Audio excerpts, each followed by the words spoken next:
Welcome to your Fetco NG brewer. Today we're going to unbox, set up, and completely install your new brewer. So we'll notice right away we see the installation instructions. Read through this for any safety information, everything you need to know about your plumbing, water, and power installation needs. Set it aside for instructions down the road and for your service technician to take a look at if needed. After you've unpacked your brewer, but before you connect it to any utilities, you're going to attach the brew legs. They're going to be found in the brew basket. You'll find two different size legs. You'll see 1-inch legs and 2.5-inch legs. The 1-inch legs are going to be better for smaller air pots and 1-gallon dispensers, while the taller 2.5-inch legs are going to be for larger air pots. Make sure to install these while the machine is off and before any utilities have been connected. At this point in your setup, you're ready to work with a qualified beverage equipment service technician. They're going to be able to install the power specific to your needs, as well as complete the water line installation. Once the machine is completely installed, at this point we are ready to power it on, remove the protective film on our new NG brewer, and let the tank start filling and heating up. Once your machine is set up, you're ready to go ahead and start to enter the programming mode. To do this, you're going to turn off the machine, turn it back on, and the screen will pop up as if it's rebooting. Once this little spin goes away, you're going to hold down the screen for 3 seconds, release, and enter the password. The operator password is going to be 1234, which gives you access to change the recipes, temperature, or you can enter the service password. It's going to be 9876, which will give you the ability to change everything controlling the screen. We're going to go ahead and set our brew recipe. We'll press this button up here. The machine comes with the ability to program 8 different recipes.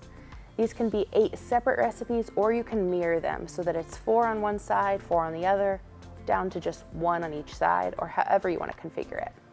We're going to enter into batch 1. You'll first see that you have the option to change the name. You can change this to large batch, small batch, the name of the blend you're using, anything you want to enter here. You'll have the volume here. I recommend batch 1 being your smaller volume because it's going to be the recipe that's up on top of the screen. You can change the volume anywhere from a little under a single liter up to 4.75 liters. I'm going to do 2 liters for this first recipe. Going back, my brew time is the time that my brew is actually running. So the amount of water that is running over the coffee is going to be that brew time. This is not the total time that your brew will take because it's going to take into account another time, which we'll talk about in a moment. This brew time can be anywhere between 2 and 12 minutes. I think 3.5 minutes is a great place to start. The number of pulses you're going to enter is going to be the next setting. The pulses basically takes up that total 2 liters of water, and it's going to separate that into the number of pulses you enter here. So now it's going to separate it into half-liter pulses. So half a liter at a time, take a pause, another half liter. You can be anywhere from 4 to 20 pulses. For a smaller recipe, I recommend a smaller amount of pulses. Versus a larger recipe, I might double this if it's a 4-liter recipe up to 8 pulses. For the pre-wet, you can add a little bit of water, let your grounds get saturated. For a smaller recipe, I don't find it to be super necessary, but you can absolutely change the pre-wet percentage, the pre-wet delay. There's a lot of different settings you can change on here. You'll notice that the bypass option is going to be not a button that you can go ahead and press. The bypass is going to be something that is available for the other models like the 50 and the 60, but not available in the 30 and the 40 models. The drip delay is in the button here. You can change from 30 seconds up to 6 minutes. I have it set at 1 minute and 30 seconds. This is the amount of time after you've finished brewing, how long your coffee is going to be sitting in here before your brew is completely done, giving you the time to fully empty out of the basket. There's a really great feature on here that is copy, batch, and paste to, meaning if you want to mirror this side to this side, you can take this one, copy it, paste it over here to the right side, execute, and now you have the same recipe, batch 1 and batch 1 on both sides. Maybe if I want to change into another batch, I'm going to do this one, I can go ahead and change, this is 4 liters, 4 minutes. You can see it's a different number of pulses. I've done 8 pulses on this one, depending on the recipe. A little bit of pre-infusion and a longer drip delay.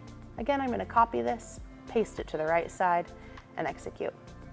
For now, I only wanna have those 4 recipes on here, so I'm done with my recipe setting. I'm gonna go back. This is really the beauty of the NG Brewer. There's so much ability to change all sorts of very small variables to get the exact brew that you're wanting. Once you're happy with the recipes you have set, you can exit out of that menu. You'll be back to the home screen menu seeing other options. I'm gonna click the hot water portions, and this is controlling the faucet here. There's 4 options that are preset. You can have a continuous, which you set for a number of minutes, anywhere from 10 to 50 minutes. Then you have 3 volume options. You can change these. I like to have these preset to maybe the volumes you need for an Americano or a tea, 6 ounces, 10 ounces, and 12 ounces. But again, these can be set anywhere from 2 to 30 ounces.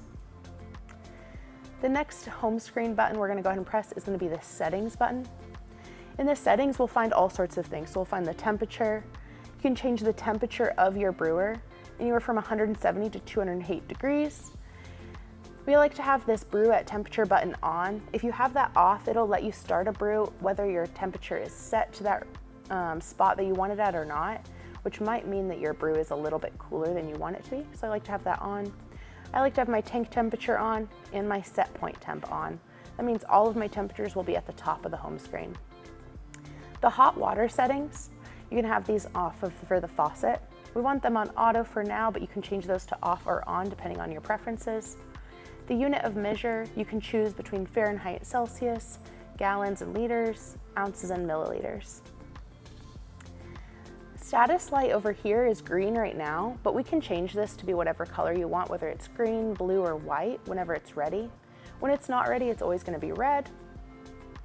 Eco mode is a setting that you can go in, and after a certain amount of time, it'll cool your temperature down to save a little bit of energy.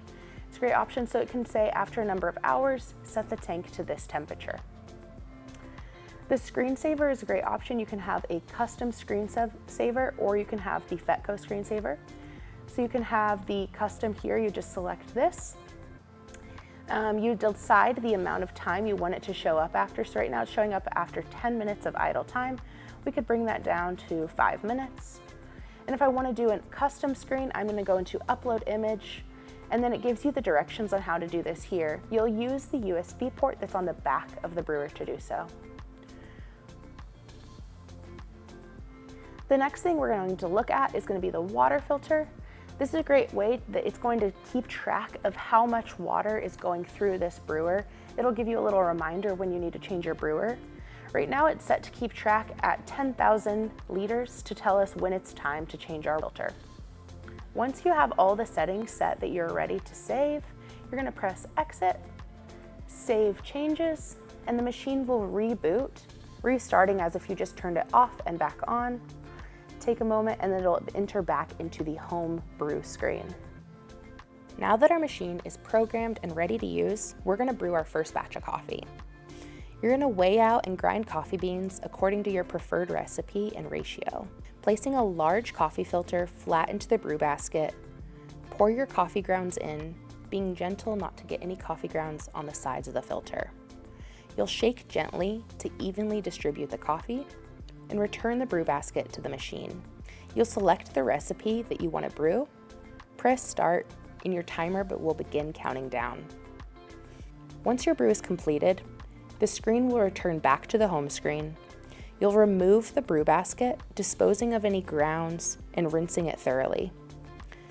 At this point, you'll flip the pivot cap on the lid to help keep the coffee warm and replace the brew basket. You're ready to serve your coffee. When you're ready to clean your machine, you're going to use a commercial coffee dispenser cleaner, following the instructions supplied with that specific product.